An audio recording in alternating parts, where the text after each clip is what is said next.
Boa tarde, pessoal. Para quem não me conhece, eu sou a Sinara e eu vim aqui hoje falar com vocês sobre o processo de desvalorização até a valorização pessoal.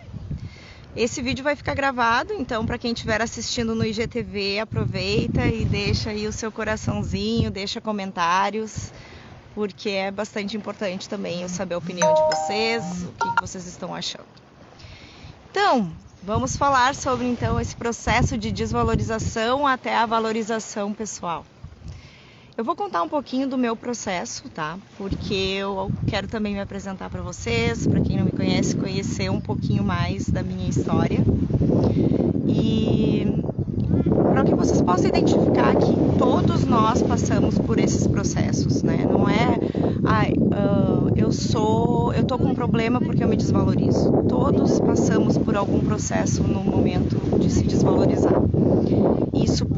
Tu pode sair disso e pode voltar a isso. São processos da vida, é o ciclo vital.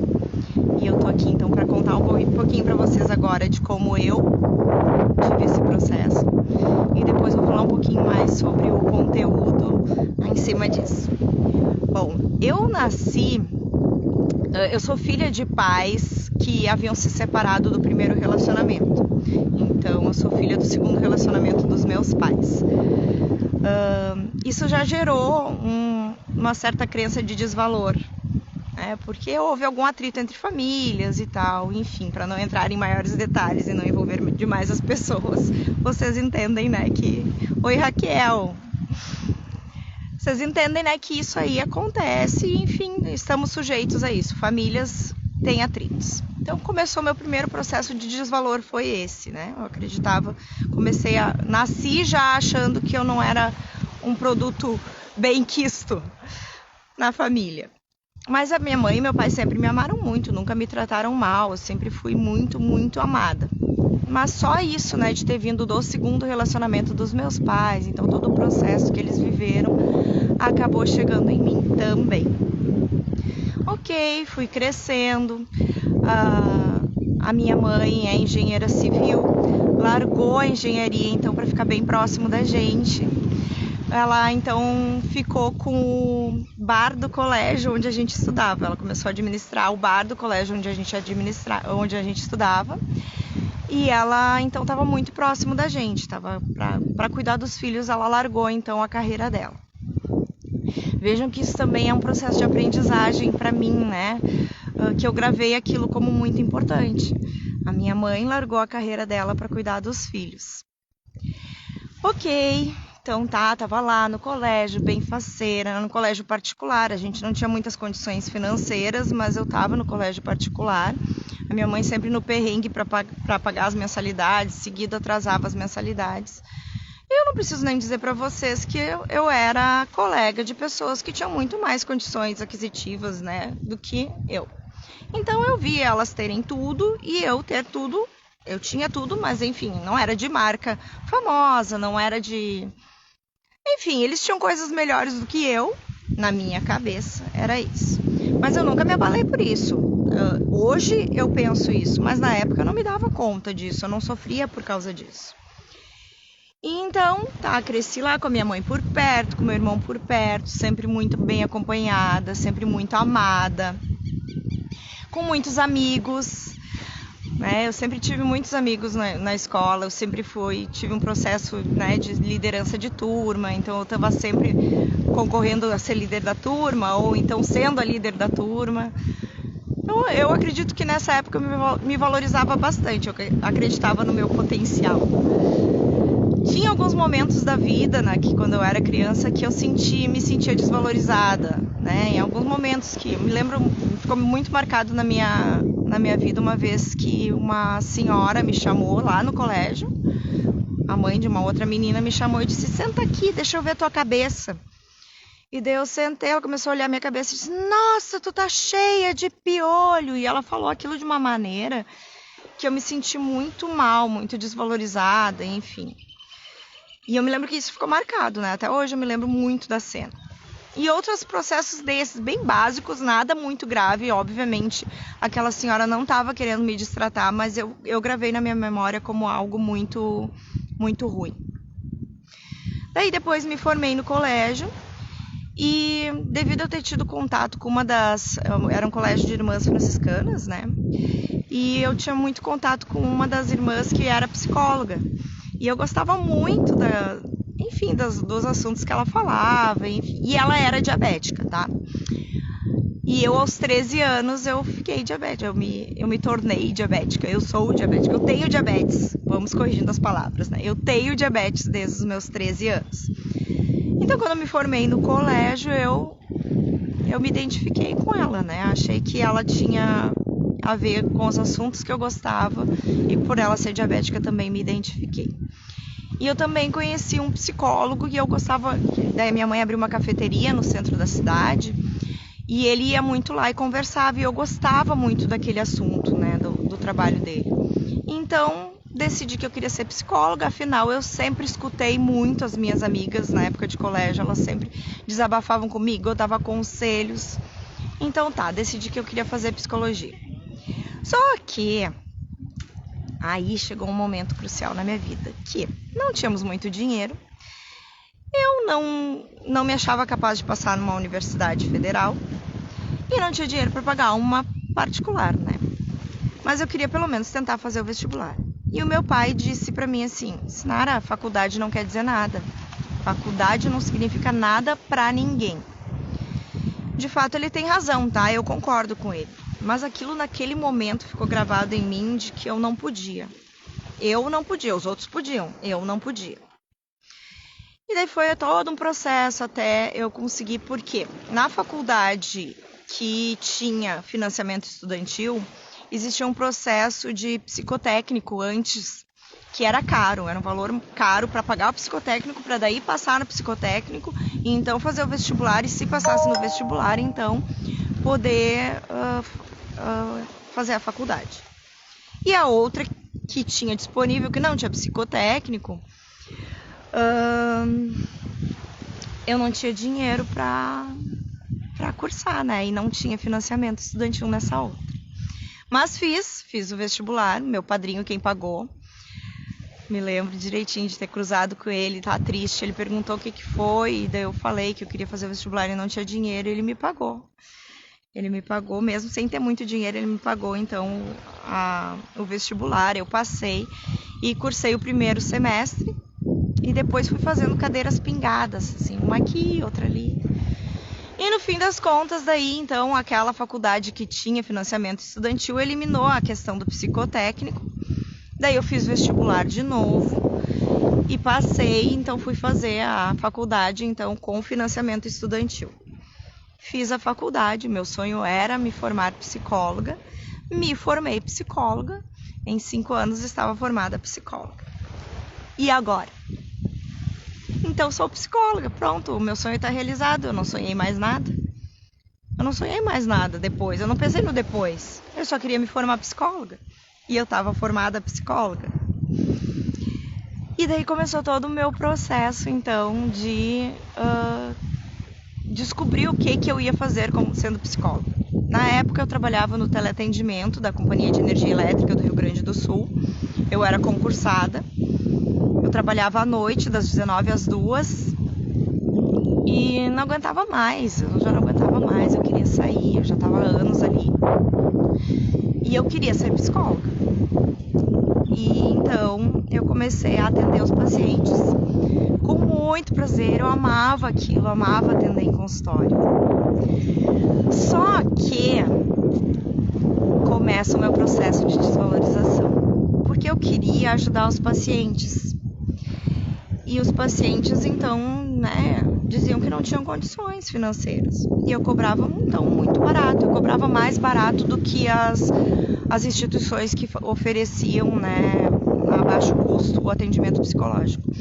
Eu tinha que pagar meu conselho de psicologia, eu tinha que pagar a sublocação do consultório, as minhas idas e vindas ao consultório, sozinha, eu não era uma instituição e cobrava menos do que uma instituição cobrava.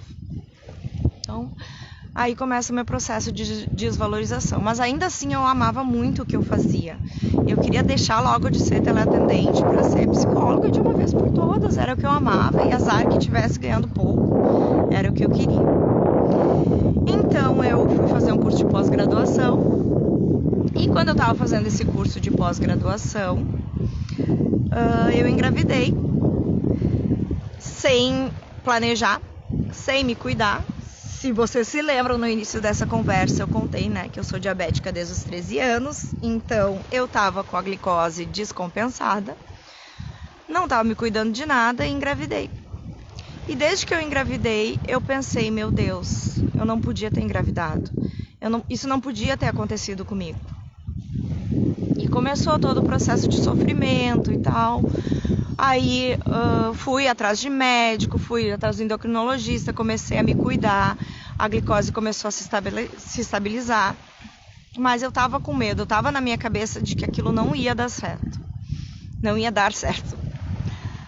Eis que então, com 5 meses de gestação, eu descubro que a minha filha, que eu já sabia então que era uma menina, tinha algum problema no coração.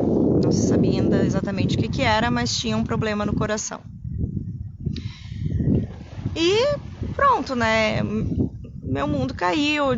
Eu comecei a pensar, eu sabia que isso não dá certo, eu sabia que estava tudo errado, isso não podia ter acontecido. E daí os médicos começaram a me explicar. Daí, conforme o tempo passava, eu descobri um pouco mais do que ela tinha. E ela tinha, então, a principal cardiopatia que ela tinha, que ela não tinha divisão entre os átrios do coração. E, fora isso, ela tinha diversas outras cardiopatias congênitas. Uma das consequências é que ela tinha 8 baços. Ela, então, tinha o ventrículo esquerdo muito pequeno. Em resumo, eu fiquei sofrendo pela morte dela desde a gestação. Eu achei que ela ia morrer no parto. Ela nasceu, ela foi linda, perfeita por fora, linda, maravilhosa, mas ela tinha um problema no coração. E eu não conseguia acreditar naquilo, que ela era linda, perfeita, era um amor. A Nathalie, isso, a Denise cuidou da Nathalie. A Nathalie, então, era linda, maravilhosa, uns olhos grandes, brilhantes, mas estava lá com aquele problemão. E ela tinha que urgente, então, ir para uma UTI para poder fazer os procedimentos necessários, então, para tentarmos fazer ela sobreviver, né? Foi então que com 10 dias de vida ela saiu do hospital da PUC e foi para a Santa Casa. Na Santa Casa, então, ela ficou na UTI por 4 meses. Ela fez 3 cirurgias cardíacas, ela fez a traqueostomia. E todo momento, desde o parto, desde cada cirurgia, até na cirurgia de traqueostomia, todo momento eu estava preparada para ela morrer. Quando ela teve alta da UTI, que ela foi pro quarto, eu parei de pensar que ela ia morrer. Quando ela foi pro quarto, eu comecei a enxergar que a gente ia para casa com ela, que eu ia levar ela para casa. E, meu Deus, a minha felicidade, era tudo que eu tanto queria. Eu ia poder levar minha filha para casa. E eu relaxei. E 15 dias depois que eu relaxei, ela se foi. Então a Nathalie se foi, ela me deixou com uma dor tão grande, que tudo que eu tinha recuperado de valorização de vida, se foi. Eu me mantive bem positiva, eu não cheguei a cair, né? Eu tive momentos de queda, né? Momentos em que eu fiquei muito mal, mas eu não cheguei a cair totalmente, né? E bom, vamos tocar a vida. E toquei a vida, mesmo com aquela dor tão grande, tão difícil Enfim, até hoje é difícil, né, de pensar que ela não existe mais, né? Mas ok, toquei minha vida e sempre mantive dentro de mim ela viva. Tanto é que eu nunca me importei de falar da história dela, eu amo de falar sobre ela. Sim, Denise, obrigada. A Denise está dizendo que me admira muito e é minha força. Eu sempre mantive ela viva, eu sempre gostei de falar dela, eu sempre publiquei sobre ela, eu sempre postei foto dela. Mesmo ela com tubo, mesmo ela com traqueostomia, eu sempre postei porque eu tinha muito orgulho dela. E eu amava muito ela. Eu não sabia ser mãe de outra pessoa, a não ser de uma pessoa com cardiopatia. Então, pra mim, era isso que era ser mãe, né? Então, eu mantive ela viva dentro de mim durante muito tempo. Ainda tá viva dentro de mim. E comecei, então, no processo de retornar à minha vida, né? E daí eu comecei de novo a atender no consultório e decidi que eu não queria mais trabalhar na CE de teleatendente. Depois de 10 anos, então, eu a empresa fez um acordo lá para a saída de funcionários e eu aproveitei aquele acordo e então saí da CE e fui então ser psicóloga. E eu continuei com aquele processo, gente. Eu não aprendi. Eu continuei atendendo, cobrando um valor muito baixo. A faculdade de psicologia não ensina a valorização financeira. Tanto é que os estágios da faculdade de psicologia são todos gratuitos, voluntários. Tu paga a passagem, tu paga o cafezinho e tu vai lá fazer o teu estágio. A não ser estágios de RH, né, de psicologia de recursos humanos, daí até tinha alguma forma de remuneração. Mas os de clínica não tinha nada de remuneração. Então eu comecei a atender os pacientes, feliz, tendo evolução com os pacientes durando bastante tempo comigo no processo inteiro de psicoterapia. E então o meu marido, o Alex, estava com a empresa dele, a empresa marido de aluguel, que é de elétrica, hidráulica, reparos. Começou a crescer a empresa e começou a precisar de ajuda, né? E eu lá sendo psicóloga. Então, um certo dia, numa volta saindo do consultório para ir para minha terapia de moto, eu sofro um acidente de moto. Eu caí, não me perguntem como, eu não faço ideia, eu não lembro de nada. Eu simplesmente acordei dentro de uma ambulância, sem saber que dia era, sem saber o que tinha acontecido, apavorada. Me lembro que a primeira coisa que eu perguntei é se eu tinha machucado alguém. A minha preocupação era se eu tinha machucado alguém. Mas eu tava bem, né? Mas enfim, eu quebrei a clavícula. E então, com o processo de ter quebrado a clavícula, eu ia ter que fazer uma cirurgia na clavícula. E para fazer a cirurgia na clavícula, eu tinha que então ter a minha glicose bem estabilizada. E foi então que eu comecei a me cuidar de novo. E quando eu estava pronta para fazer a cirurgia da clavícula, eu perguntei pro meu endócrino: eu posso engravidar agora?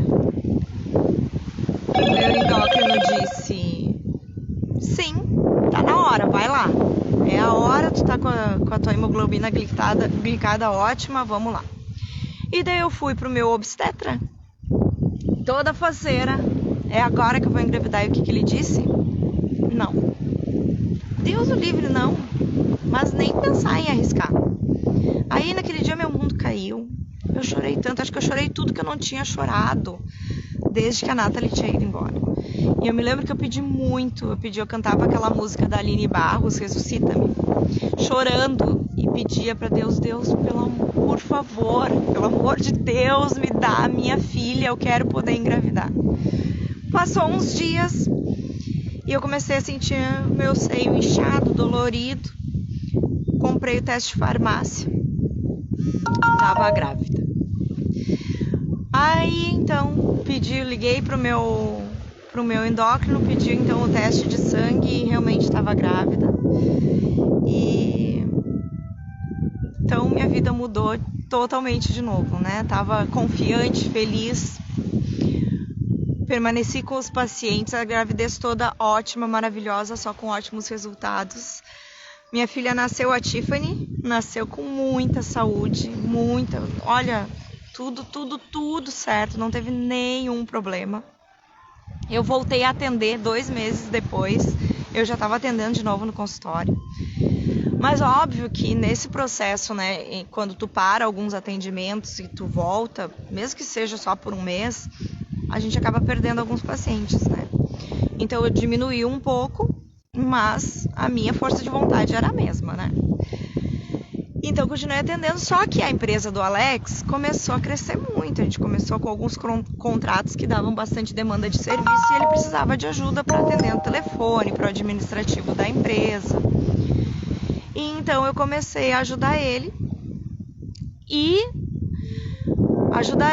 ficar em casa cuidando da Tiffany, né? Aquela coisinha, ai meu Deus, eu não vou deixar ela sozinha. Foi que eu fui parando os atendimentos. Eis que veio então a pandemia e o que tinha restado de atendimentos online, eu finalizei menos de um ano depois do início da pandemia, eu já tinha finalizado então o processo de atendimento online. Até então eu não tinha me dado conta do porquê desse processo, né? E agora eu venho aqui para dizer para vocês que foi o meu processo de desvalorização. Por mais que eu amasse atender meus pacientes, eles não me davam retorno financeiro. E o pior, eu descobria no meio das sessões que os meus pacientes estavam gastando dinheiro com coisas, né? Não todos, mas enfim, boa parte deles acabavam gastando com outras coisas, né? Ou faziam um procedimento de estética que custava muito mais que a minha consulta, ou faziam um curso com alguém importante que durava 2 dias no curso, que pagava, acho que 1 ano da nossa psicoterapia.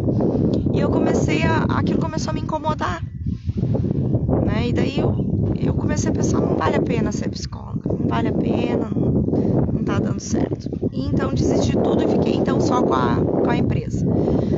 Trabalhei muito com a empresa, 24 horas por dia, atendendo muito telefonema, toda hora. O pessoal da minha família sabe, a gente saía para se encontrar no shopping, tava eu no telefone atendendo o serviço da marido de aluguel.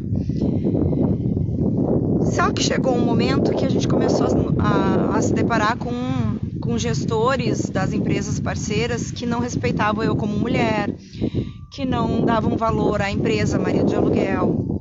E aquilo começou a me bater de uma maneira muito ruim. Eu comecei a ficar muito estressada. Gente, eu brigava, eu gritava, perdi o controle. E daí eu não quis mais. Para resumir, esse ano, em junho desse ano, eu surtei e disse, não, eu não quero mais. Eu não quero mais, e daí eu só queria dormir, eu não queria nem levantar, a vida estava boa, eu não tinha do que reclamar da vida, mas eu não tinha ânimo para nada. E então eu conheci a minha filha tá na escolinha, eu conheci a mãe de uma amiguinha dela que se tornou muito minha amiga, a Thalita, e depois conheci a Raquel, que são 2 pessoas que têm uma energia de vida, assim, incrível. Elas estão num momento de vida que elas conseguiram passar para mim uma energia, e eu comecei a buscar isso. E eu comecei a entender de novo que o meu valor estava no que eu me propus a ser, a minha paixão, que é ser psicóloga. E então eu voltei com tudo. E agora eu tô aqui com vocês para dizer que eu tô de volta com toda a energia do mundo para poder passar todo o meu conhecimento e ajudar de novo várias pessoas a ter a sua autovalorização. Porque o processo de desvalorização vai nessas pequenas coisas, a gente não vai se dando conta e aos poucos a gente vai se desvalorizando, vai perdendo o gosto pela vida, vai perdendo o gosto pelo que faz. E na realidade tá tudo aqui. É só a gente que inventou isso. Claro que a gente não inventou do nada, né? Teve coisas que nos levaram a isso, mas é só a gente mudar, virar a chave. Porque existe o nosso eu, quem eu assinara que era lá, que estava desgostosa da vida, era o meu eu, era quem eu era. Mas existe um eu quântico, um eu que está no mundo. Vida me surpreenda, Raquel, é isso aí. Por quê? Porque a vida tá aí, gente, a vida tá cheia de oportunidades, o universo é enorme. E basta a gente escolher o bom, basta a gente escolher a felicidade, basta a gente escolher vibrações boas. E foi o que eu comecei a escolher. E então agora eu tô aqui toda animada, feliz, com uma vibração totalmente diferente de vida. E podendo entender e mostrar para vocês como o universo é cheio dessas infinitas possibilidades e que vocês também podem escolher elas. E eu posso ser o guia de vocês para isso, né? Porque todo o meu conhecimento, toda a minha experiência tá me fazendo entender que é isso que eu preciso passar para as pessoas. Eu precisei passar por tudo isso para poder vir aqui e dizer, tô pronta agora para ajudar vocês. Porque a gente tem esse processo de desvalorização, todo mundo tem, não é só eu que tenho, todos temos. E daí a gente começa a desistir, a gente começa a entrar em depressão, a gente começa a achar que tá tudo ruim. E quanto mais a gente se desvaloriza, mais a gente leva tudo da nossa vida pro lado da desvalorização. Por exemplo, se eu tô conversando numa roda de amigos, e daí um dos meus amigos elogia o outro, se eu tô no processo de desvalorização, o que eu vou entender? Se ela tá elogiando o outro é porque eu não tenho valor. E na realidade, ele só tava elogiando o outro, não tem nada a ver contigo. Quem não te dá valor é tu. Então o que o outro disse, normalmente, na maioria das vezes, não tem a ver contigo. Mas mesmo que tenha a ver contigo, só vai pegar em ti se tu estiver te desvalorizando.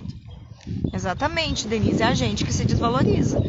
Porque se chegar alguém e disser pra mim que eu sou o cocô do cavalo do bandido, mas eu não me sinto cocô do cavalo do bandido, ela pode dizer, e o problema é dela, não vai me afetar. Só me afeta quando eu realmente acredito naquilo.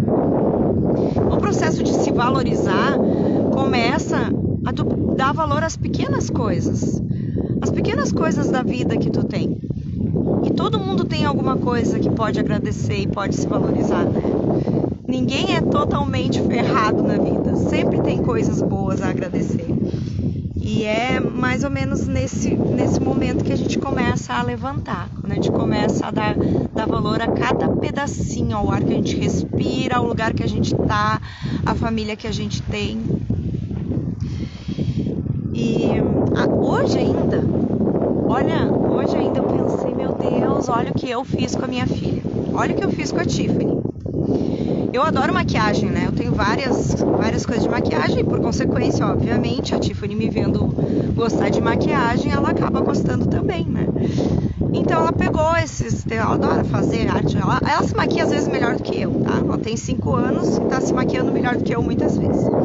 Aí esses dias ela veio na boca, pintado com um delineador e tinha feito uns riscos de batom aqui. E eu disse pra ela assim, filha, delineador é de usar no olho, batom é de usar na boca. Eu disse isso, naquele momento meu intuito era o quê? Era proteger as minhas maquiagens. Eu tava só querendo proteger as minhas maquiagens. Eu não tava fazendo nada a favor da Tiffany. Eu tava só criando bloqueios e crenças na cabeça dela. Quem disse que batom é pra passar na boca? Quem disse que delineador é pra passar no olho? E isso que a gente faz, a gente recebeu dos nossos pais também. A gente elimina, a gente bloqueia a criatividade de vida. E criatividade de vida é valorização. Se tu é criativo, tu consegue enxergar oportunidades onde não existe oportunidade. Se tu consegue enxergar que um batom não é só para passar na boca, tu vai conseguir entender que tu pode tudo nessa vida. E no caso, a Tiffany pode passar o batom onde ela quiser, sim. Eu não posso impedir ela de passar o batom. E cada um de nós tem que poder olhar para os seus batons e passar eles onde a gente quiser. Porque daí a gente olha para tudo que existe na face da Terra e tudo é uma oportunidade. Basta a gente ser criativo. E nesse processo, então, dessas regras que a gente vai criando e dessas regras que vão incutindo na nossa cabeça, a gente vai criando se a gente vai evoluir ou não vai evoluir, ou vai ficar estagnado, parado. é um processo complicado, porque quando a gente faz essas coisas, a gente não se dá conta, né? Na verdade, a gente pode tudo. Óbvio que a gente tem que respeitar o próximo, né? A gente não pode esquecer que a gente não tá sozinho no mundo, né? Eu não posso fazer qualquer coisa. Eu tenho que fazer coisas que respeitem até o limite do outro. Vai passar aqui um caminhão, vou parar um pouquinho de falar só para passar.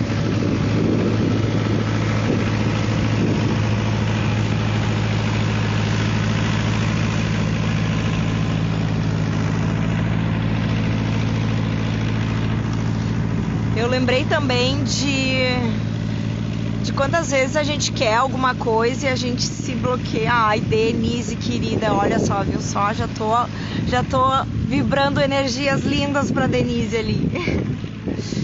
A gente precisa, gente, entender que quando a gente quer, a gente consegue.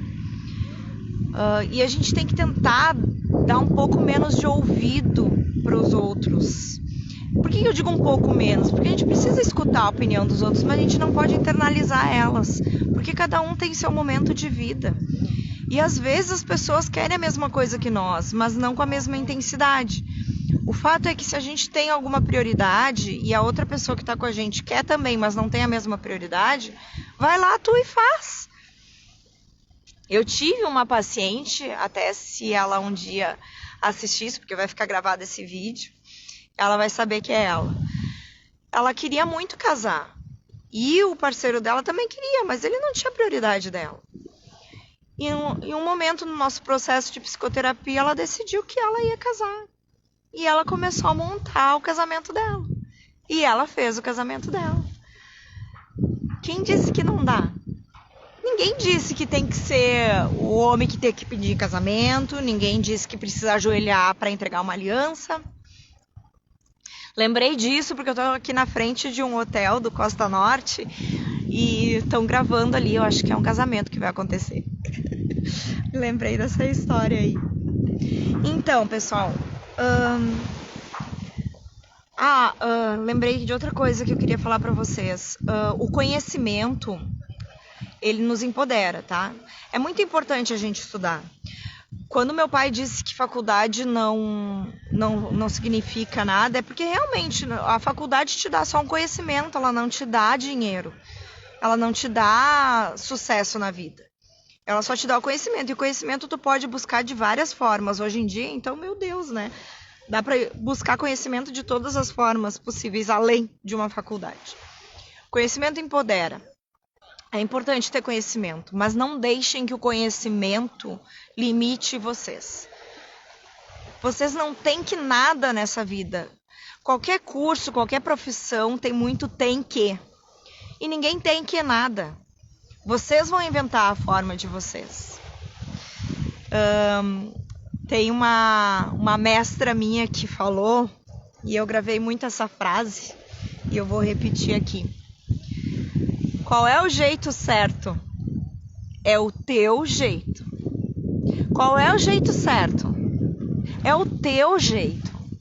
Não existe outro jeito. É o teu jeito que é o jeito certo. Então, para finalizar e não ficar longo demais a nossa conversa, eu tô aqui então para incentivar vocês, porque cada um tem a sua história. E eu tenho certeza que dentro da sua história vocês têm os seus bloqueios. E esses bloqueios, eles não precisam ser eternos. Eles vão sim, com certeza, com certeza conviver com vocês, porque eles vão querer voltar à tona na vida de vocês, mesmo depois que vocês consigam desbloquear eles. Mas vocês podem desbloquear eles e podem vencer para começar a dar valor à vida de vocês. Por quê? Valorização de vida é crescimento emocional, é felicidade e é possibilidade de ganhar mais amizades, de ganhar mais amor, de ganhar mais admiração e de ganhar mais dinheiro. Dinheiro não é tudo nessa vida, mas é importante, né? Então, bora se valorizar?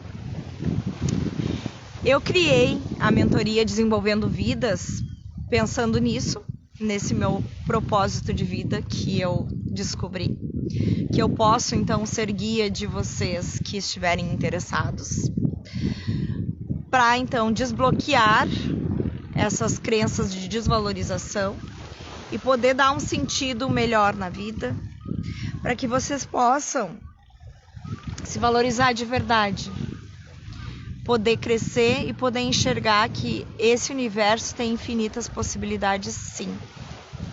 Então, quem estiver interessado, quem gostou dessa ideia e quer a minha ajuda, me chama ali no direct do Instagram. Mais adiante eu vou deixar também mais informações da mentoria, mas por enquanto no direct eu posso dar mais explicações de como funciona, mas resumidamente são 2 meses de acompanhamento e orientação psicológica para desbloquear então essas travas da vida e poder seguir um caminho, descobrir novos sonhos, né? Eu acho importante dizer isso, porque teve um momento da minha vida que eu não tinha sonhos nenhum.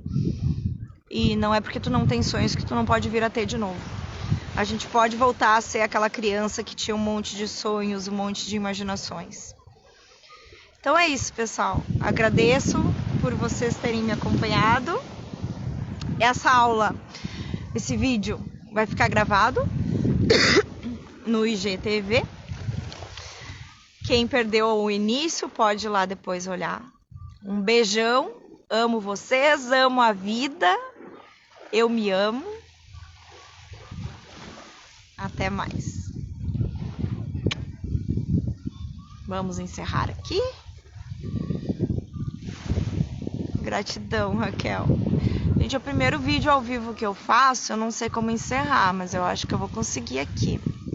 Gratidão, Denise.